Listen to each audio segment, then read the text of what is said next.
For most of human history, our species has been trying to solve the problem of energy. How do we stay warm and cook our food, heat our homes, and later, how do we power our world and communicate with each other? Then, 70 years ago, we found a solution that changed everything, an energy miracle.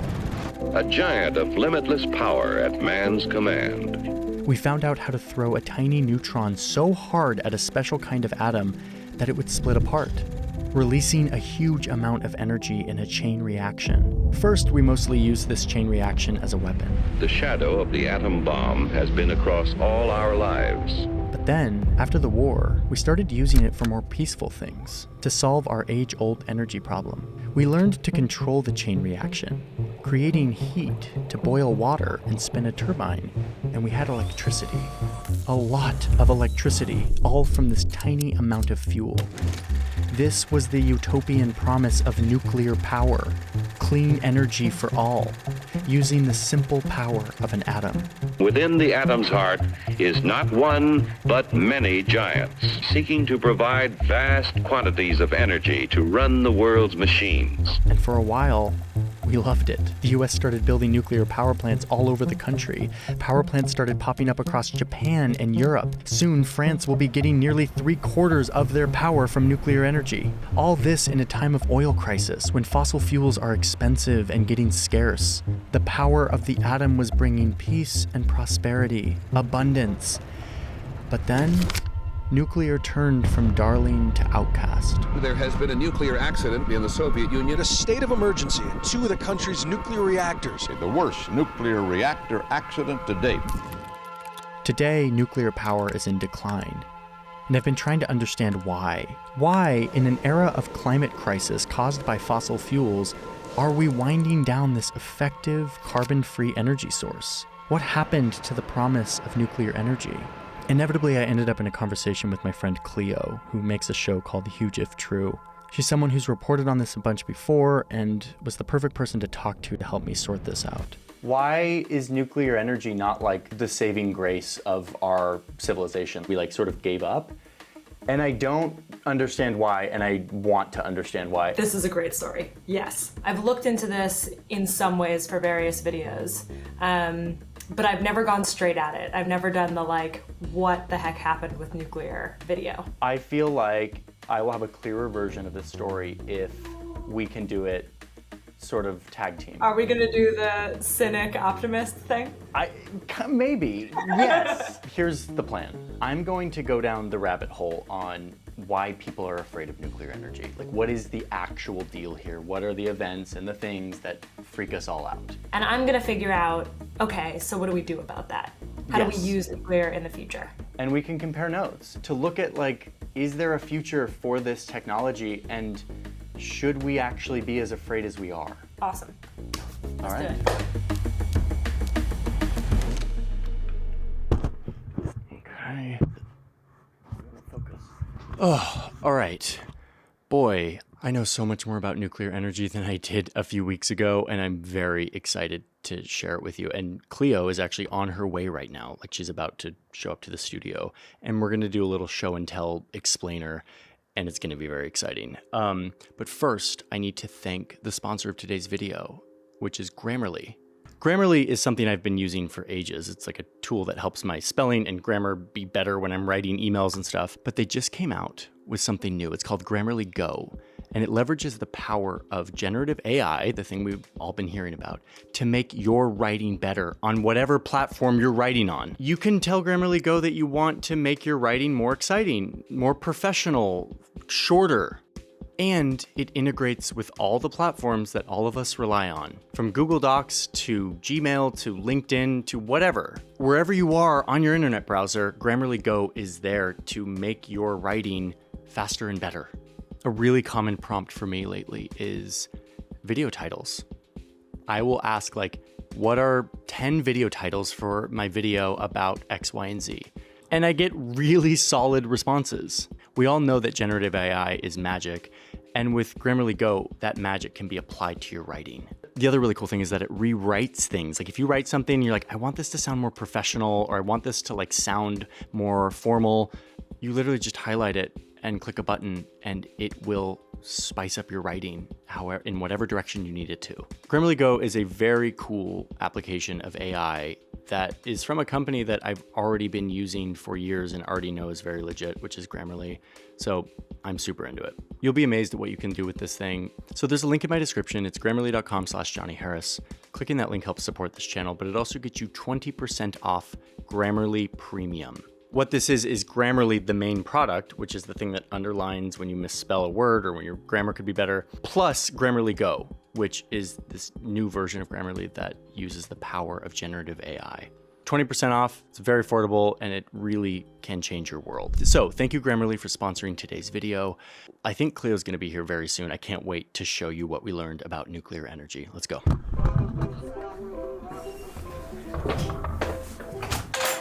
Oh my God, you made it. Hi. Welcome to our studio. Hi. Hi! I suppose that's normal background radiation, the kind you find in any well-maintained nuclear facility. Just some radioactive waste. But what exactly is nuclear energy? I don't know, but I know someone who does.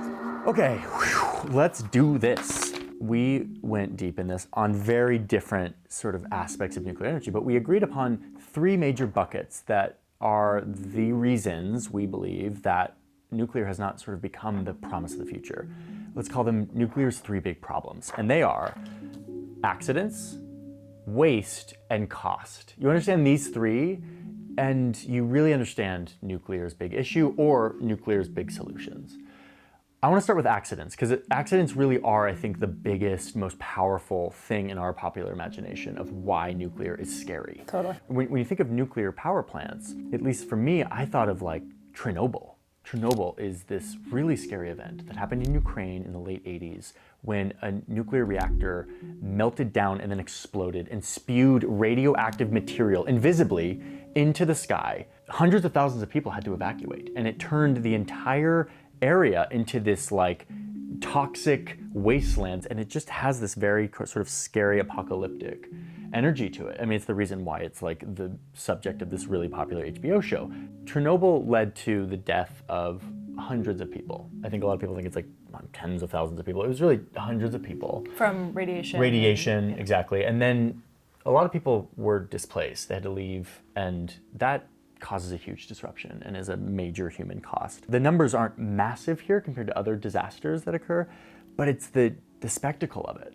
Like, you see this and you see what radiation does. Radiation is this really weird invisible thing that like you can't see, but like suddenly if you're exposed to it in high doses, it can start to like break down the very building blocks of your cells and just sort of deteriorate your body like from the inside. Like, it's really sort of gruesome and hard to think about and look at.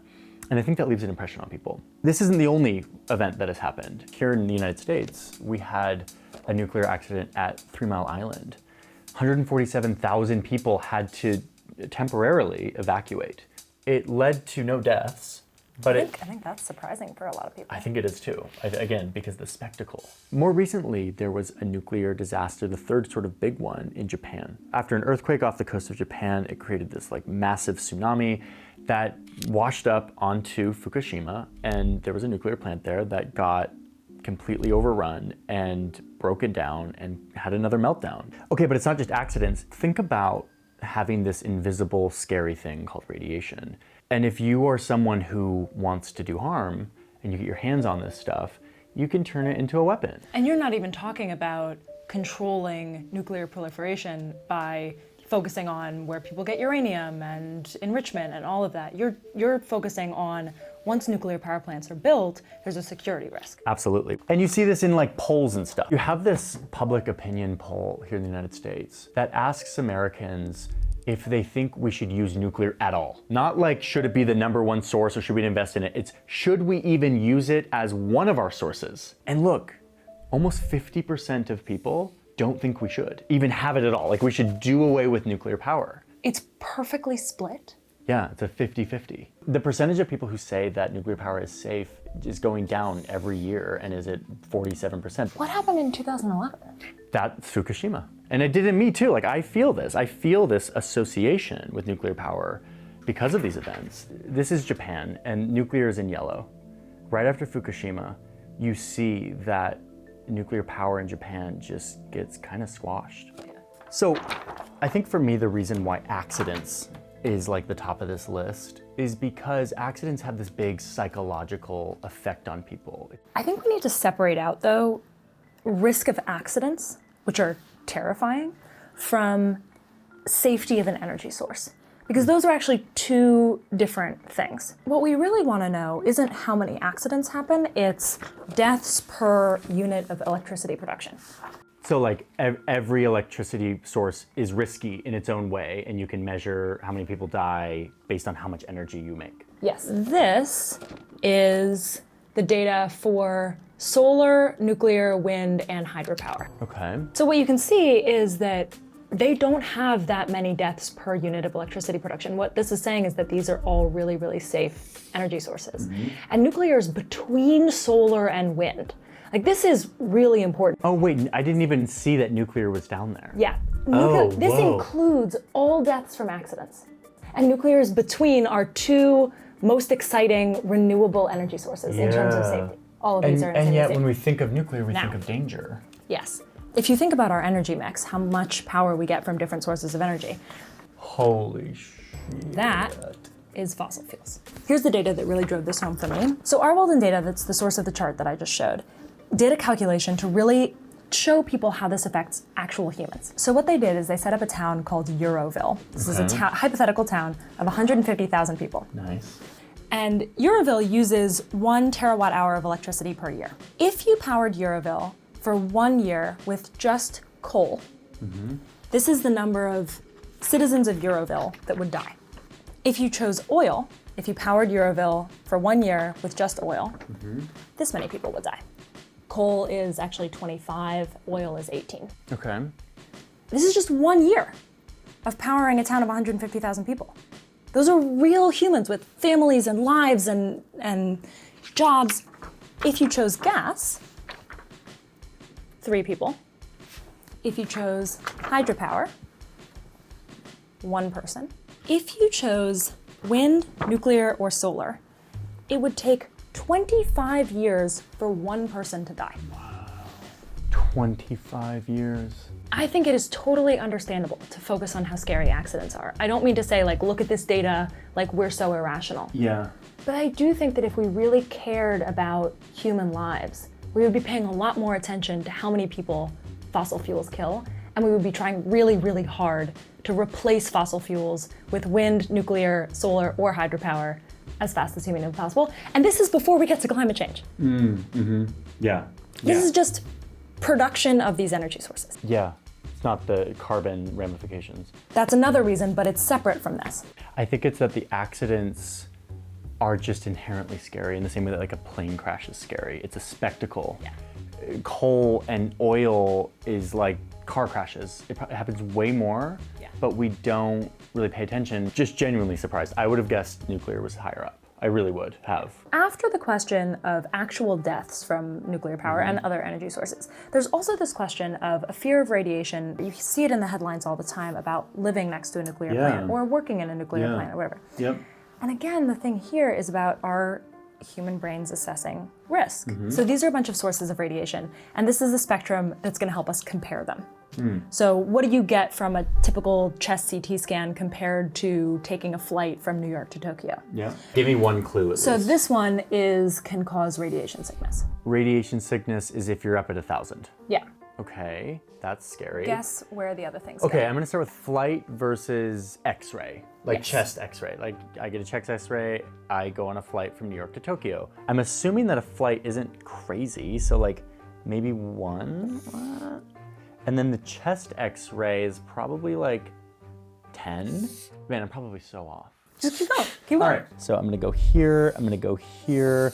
Did I do them all? So what I'm seeing from your guesses are you are aware that we get radiation from all kinds of stuff, from flying, from chest CTs, from chest X-rays, all of that. But you have an impression that if you live next to a nuclear power plant or if you work in a nuclear power plant, you're like signing up for more radiation. And it's probably not like crazy, you're gonna get cancer, but like you're getting a little bit more radiation than if you're just like living way far away. Right. Okay, here are the real answers. So a couple things make total sense. The annual amount received by a worker in a nuclear power plant is lower than the maximum annual dose. We get that. But a typical dose from living within a few kilometers of an operating nuclear power plant for 1 year is less than a typical chest x-ray and way less than a typical chest CT scan and less than a flight from New York to Tokyo. Wow, living next to it for a year. You're living next to it for an entire year, and in one 10-hour flight, you are getting more radiation exposure. A lot more. And also, this one is super important. This is the average total dose from natural background radiation. This is what all of us are getting, no matter what,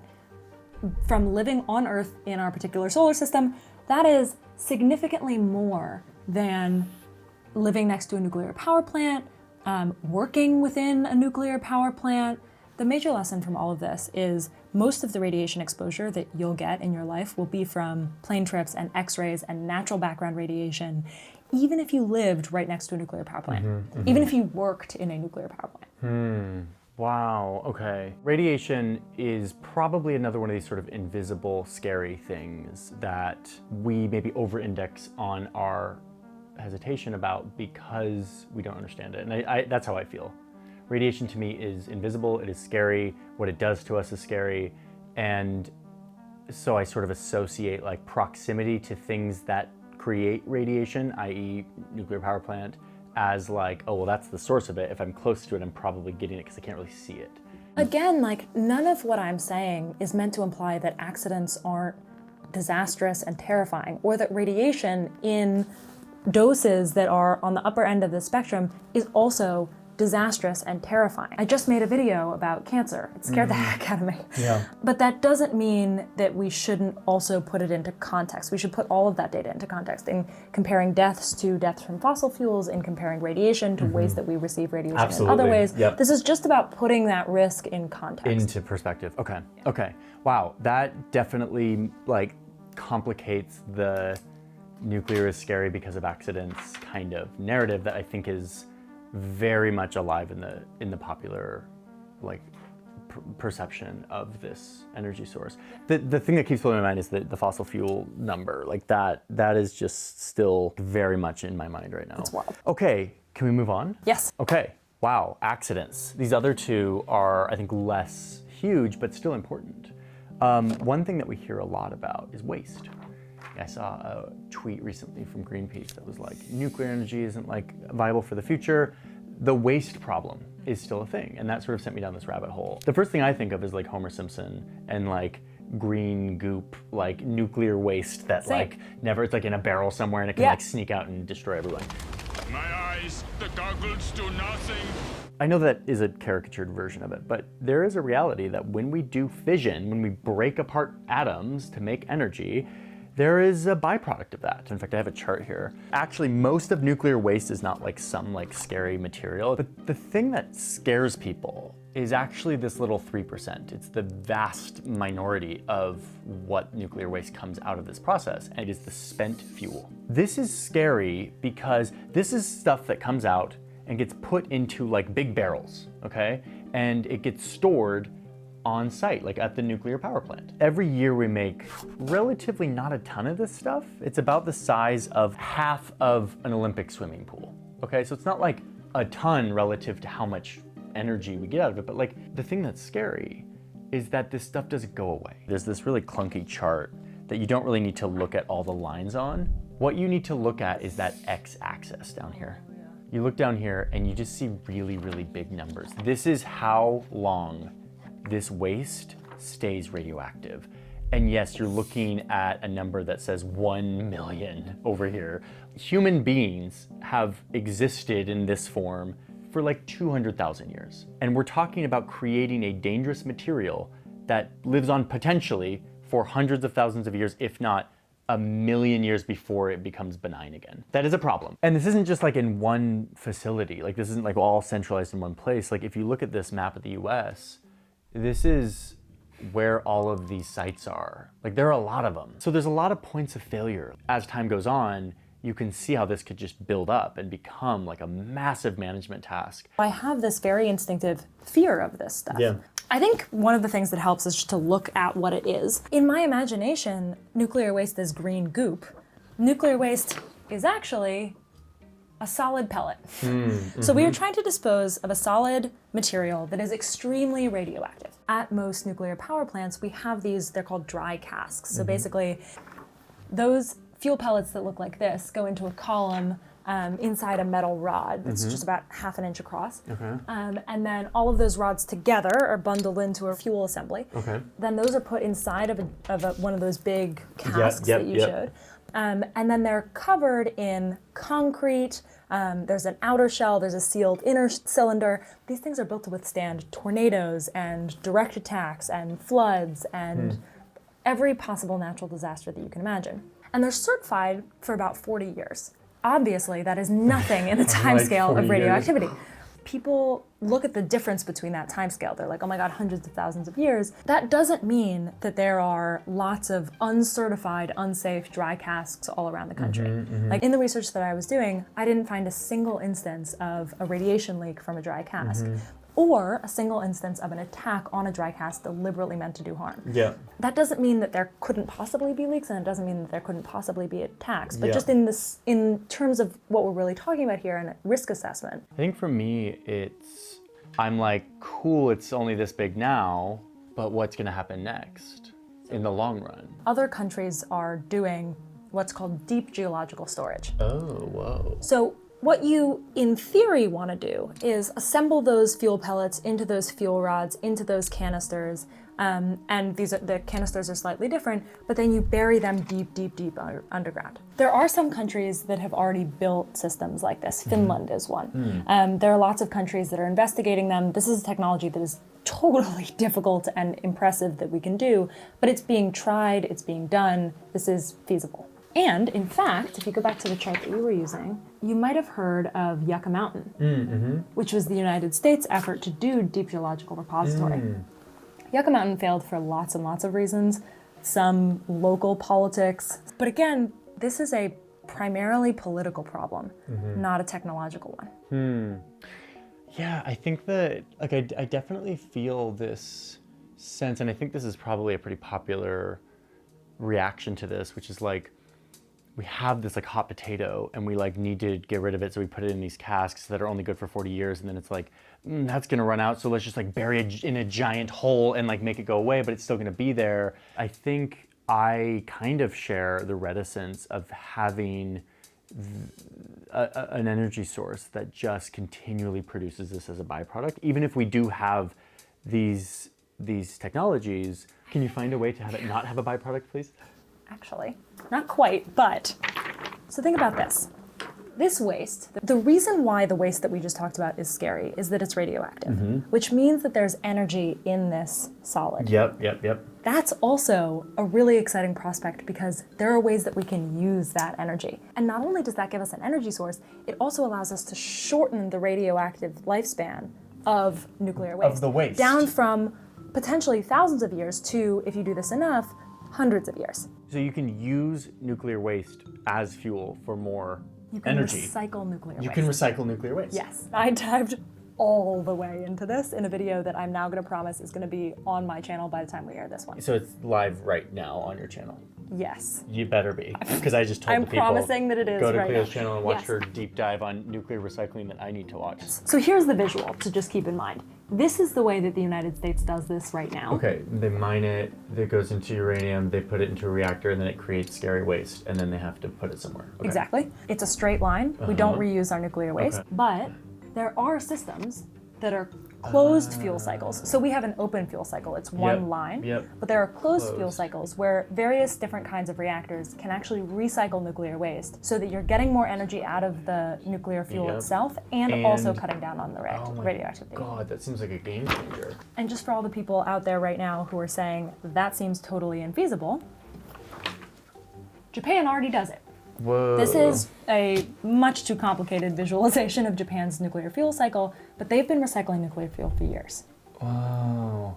Yeah, this is a huge game. If this could actually happen at scale, like if this could actually be applied, then you really cut down on one of what I see and actually feel is like a major stumbling block for this energy source. That is a game changer.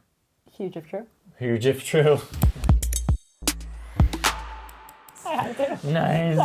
Sorry. That was perfect. Okay, so we've done accidents, we've done waste. Both of those are really associated with fear of bad things happening in the long run, especially. And the third one is like not bad. Like the third one is just the plain old numbers. It's just cost. And this is actually like perhaps like the most cut and dry, which is that nuclear costs more than everything else. And it's gone up over time. Like meanwhile, you've got this yellow line, which is solar, and it's just like, there's been so much investment, there's been so much innovation in this. Dipped down, look at that.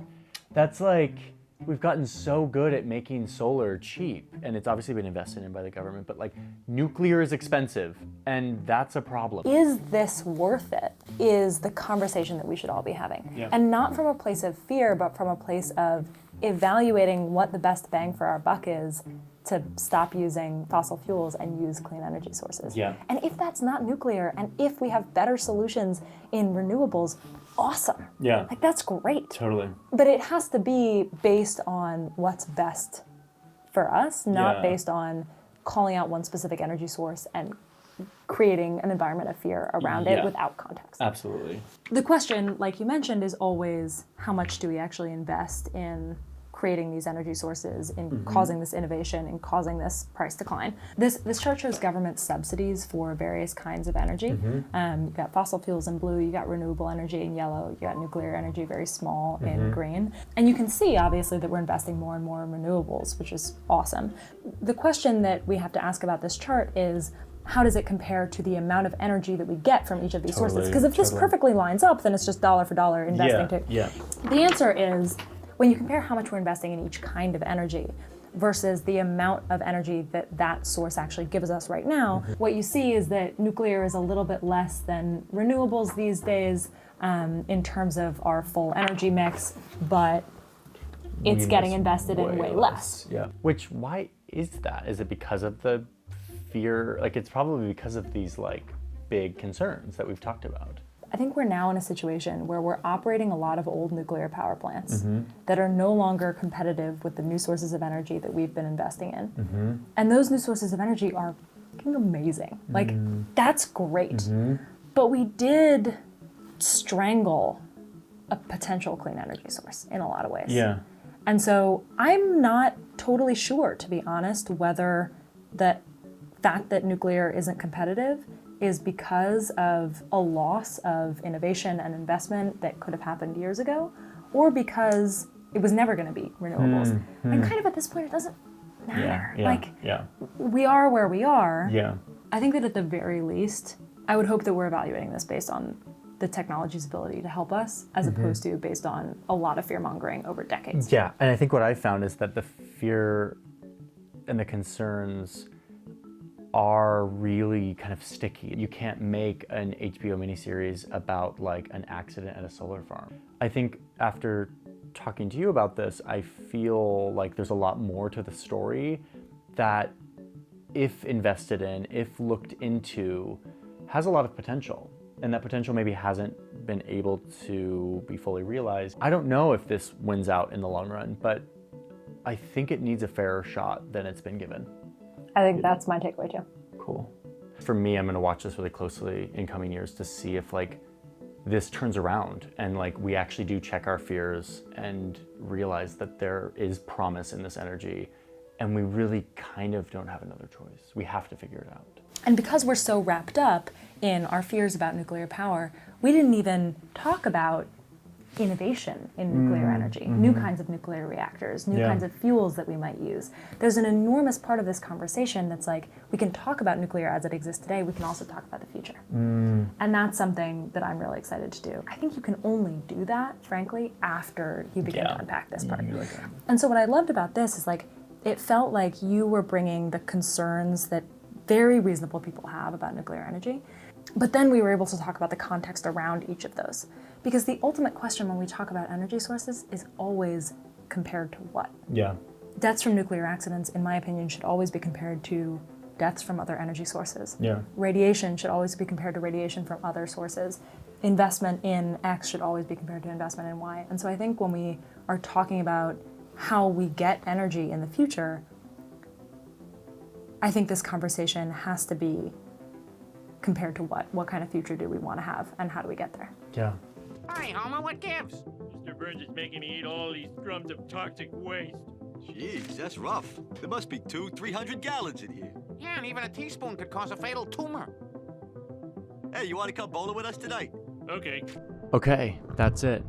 That's the video. That is a video that Cleo and I have been working on for a very long time, talking about for potentially years, and now we've finally done it. And yes, we used overhead projectors and transparencies, which is surprisingly useful. Like, I understand why this was like the story of my elementary school life. Very useful visual display mechanism. So another video is over, and I need to quickly show you something. One sec. Check out my map poster. I mean, you can't really see it super well here, so let's just cut to it. There we go. Okay. This is a poster that I've been thinking about for years and is finally real. It is a printed thing. It is called All Maps Are Wrong, and it shows all of the map projections, not all of them, a bunch of them that we use to take a spherical Earth and put it on a flat plane. And I love it, and it's beautiful, and I got a lot of help designing it from some good friends and some people on our team, and it's just a very, very special product for me. So that is on sale. If you want this poster to live on your wall, you can. It lives on my wall and will be next to my desk forevermore, so that I can look at map projections all day long. That's a major way that you can support this channel, by the way. More and more we rely on our community to support our independent journalism. We have a growing team, and it takes resources and time to build these videos, and so your support is very, very appreciated. We also have a community over at the newsroom, which is our Patreon. This is a place where you can come and support every month, and you get something in return, a behind the scenes vlog that we do. Some people show up to Patreon just to support us and they don't want anything in return. But if you do, this is a fun thing to see how our operation works, how we make what we make, the people and the processes behind these videos. You also get access to my scripts and music and a bunch of things that could be useful to you. We have LUTs and presets that help color our video and photo. Also, many of you don't know that I started a company a few years ago. It's called Bright Trip. It's a place where we make courses about how to travel smarter, brighttrip.com. And I think that's basically it. Thank you all for being here, for watching today's video. We've got a lot coming up, and I will see you in the next one. Bye, everyone. All right. NTAG Marathon is over.